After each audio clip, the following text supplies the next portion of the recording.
Vegas. Thank you so much. Just want to give a special thank you to my incredible wife, Evelyn. Let's give her a round of applause. Yeah! Evelyn! Evelyn! Evelyn! Evelyn! Evelyn! I think most people are more disappointed that Evelyn won't be the first lady.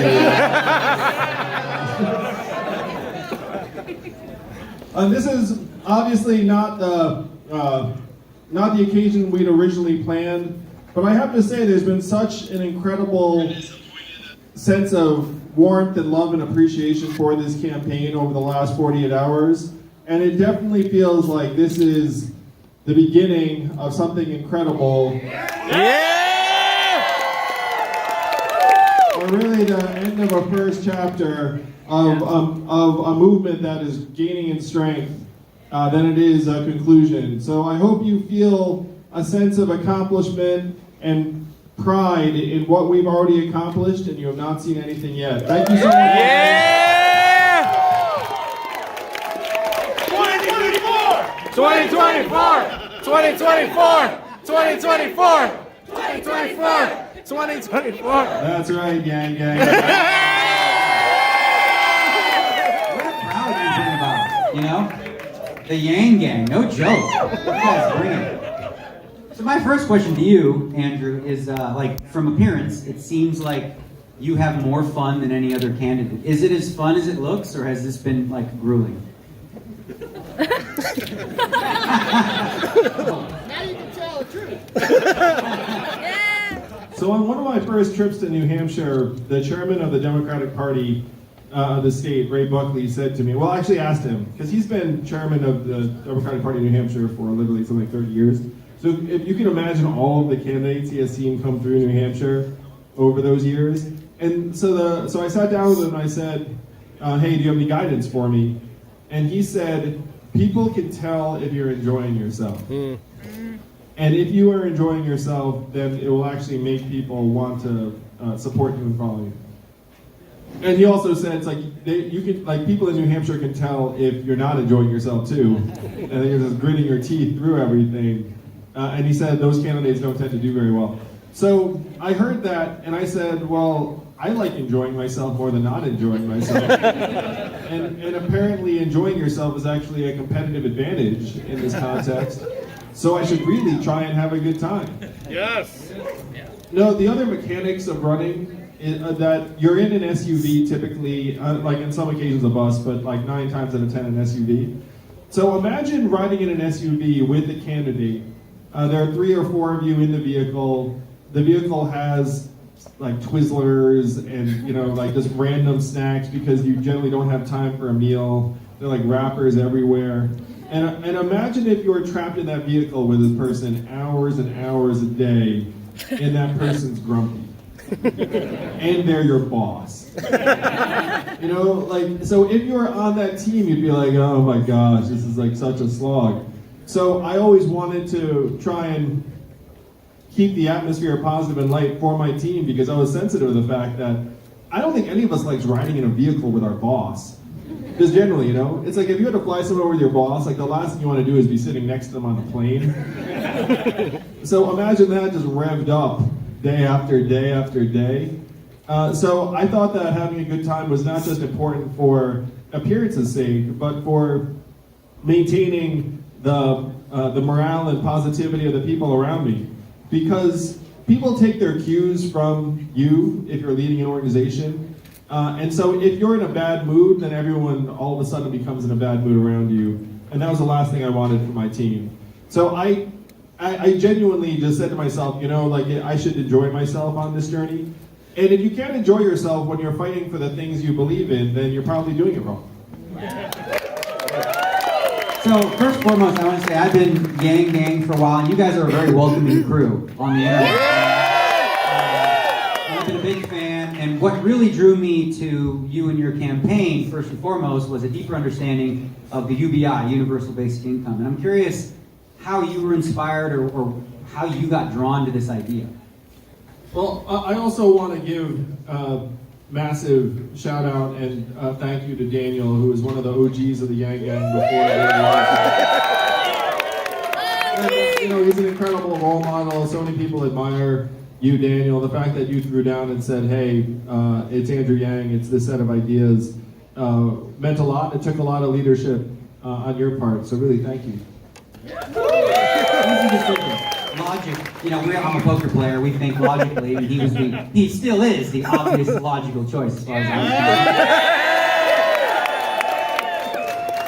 concerned. So I came to universal basic income over a period of years, really, where I started an organization called Venture for America that helped create several thousand jobs in the Midwest and the South. And during that time, I was reading books about the future of work quite often. And a lot of the books about the future of work are written by technologists from MIT, like Eric Brynjolfsson or Martin Ford, Rise of the Robots. I don't know if you've read any of these books. But I felt like it was part of my job to read these books. And I'd read these books, and they would often end with something saying, "Hey, we should really do something like universal basic income because it's just going to be a matter of time." And I saw that over the years and thought, yeah, that makes sense to me. We really should do that. And then it was a 2015 book by a guy named Andy Stern, who used to run the SEIU, the biggest labor union in the country, where he came out and said, "The future of labor is no labor, we're screwed and we need to move to universal basic income." And I thought, wow, this guy who spent decades of his life leading the biggest labor union in the country, who's argued for the primary value of human labor for decades, came and said, "Look, this road's not going to work, we need to evolve." And to me, that was even more powerful than when a technologist said it, because we tend to see things through our own experiences. And so technologists often say, "We're going to automate away all the jobs." And then you can take it with a grain of salt because you're like, well, you would think that, you're a technologist. But then the labor guy came out and said, "Yeah, we're going to automate away all the jobs." And so that to me was like a conceptual bookend, where it's like you have people on both ends of the spectrum make the same conclusion.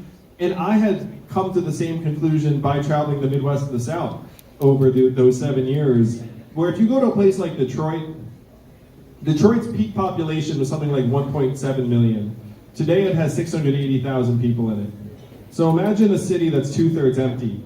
And imagine walking that city, and if you look at the headlines, you tend to get the extremes. You get on one side, like the hipsters and the baristas and the artist lofts, and then you also get ruin porn, where it's just like decrepit buildings and neighborhoods as far as the eye can see.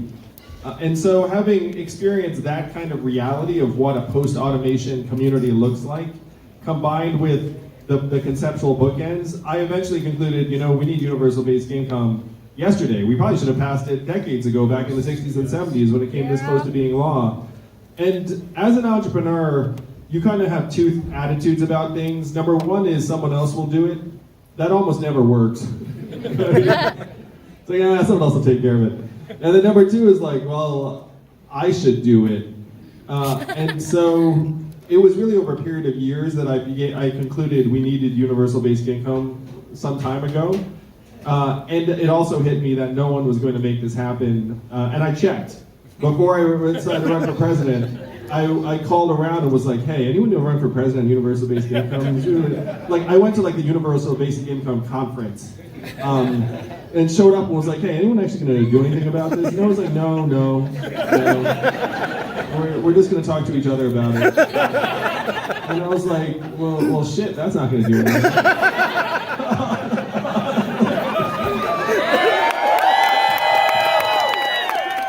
So I arrived at it over a period of years, and then it really hit me full force around 2016.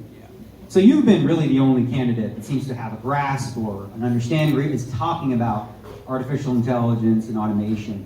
What makes you so sure that this leads to, you know, job loss? Because a lot of people, detractors may say that, you know, well, it creates new jobs. I mean, what is it first of all that you believe that it's inevitable, and how do you combat this theory that, you know, new jobs will be created to level it off?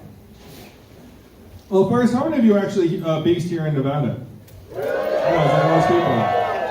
So Nevada is actually number one in the entire country, all 50 states, for the proportion of jobs that are likely to be impacted by automation because of the nature of the industries here in the state. Those industries are retail, hospitality, gaming, call centers, transportation, bartending. All of these industries are very, very highly subject to technological automation, at least theoretically. And the economics, it's like the economics are getting better and better for this stuff all the time. So what made me certain about it is that I understand how organizations function. I understand where the technology is heading. I said in a very simple terms on the stump, is that technology is getting stronger, more powerful, more capable all the time. And generally speaking, we are not. And I joke and I say, look, I'm an adult. I'm actually glad if I don't get dumber on any given day. Like, if I found my keys today, it's like, all right, thumbs up. Like, and things still work. But the technology is getting almost exponentially more powerful in a way that most people can barely conceive of.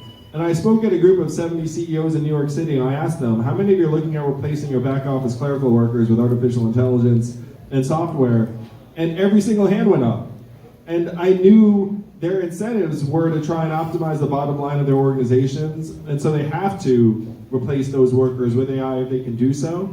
And so the question is, do we think that AI is going to be able to do the job of an average call center worker sometime in the next number of years? And the answer to that seems to be almost like 99.999% yes, because if you look at your interaction with a customer service representative, you don't need genuine artificial intelligence.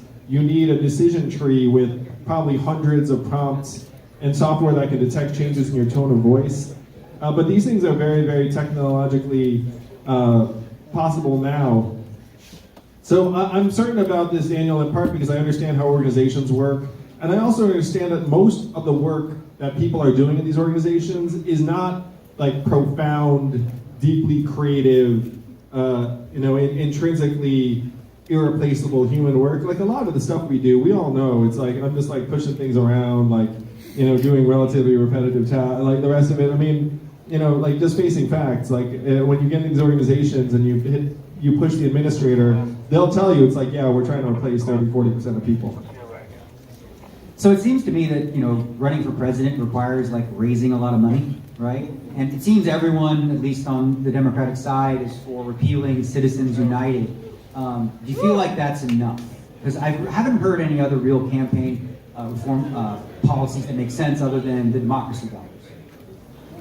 So the democracy dollars plan, if you're not familiar, is that we give every American voter $100 that you can give to any candidate or campaign, use it or lose it. It's like an elegant way to publicly finance campaigns, and then you put the money into your hands, and then you can support whichever candidate you want. And I agree that talking about repealing Citizens United is inadequate in at least two ways. Number one, it requires a supermajority in a constitutional amendment to repeal Citizens United, so talking about it doesn't mean you can do it. And number two, corporate money and lobbyist cash ran the government before Citizens United. Citizens United just made it worse. There was an Onion headline that I thought was really funny, but actually correct. It said, the American people hire a lobbyist to represent our interests on Capitol Hill. And because that's like about the only thing that would work.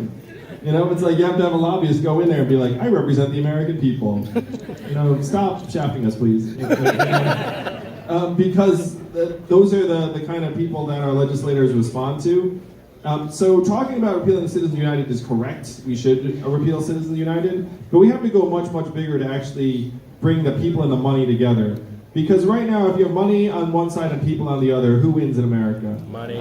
The money. We all know the money wins. So the question is, can we get the money and the people together? And that's why the democracy dollars proposal is so important. With that proposal, would that mean that, would there be like, in addition to that, sort of a law passed where corporations could no longer donate? Or could you like eliminate it completely? That would be the goal. If you can repeal Citizens United and say, look, corporate donations are not a form of expression that are protected. That would be ideal. I mean, we're a democracy. If you have every person have $100, we like vote with that, and then we could have some ability to donate on top of that. But the $100 a piece. Right now, only 5% of Americans donate to political campaigns. So thank you to everyone who donated to the campaign. But you are highly unusual. And so if you got, and so one of the jokes I ask people, it's like, what percentage of Americans would donate if you had $100 free dollars? Go ahead and like throw out a percentage. What percentage you got this thing? 49%. I heard 50, 60, 70. Those sound order of magnitude realistic. Something like 55% of Americans vote, 57%, somewhere in that order of magnitude. So if you got 50% of Americans to donate their democracy dollars, you would wash out the lobbyist cash by a factor of 4 or 5 to 1.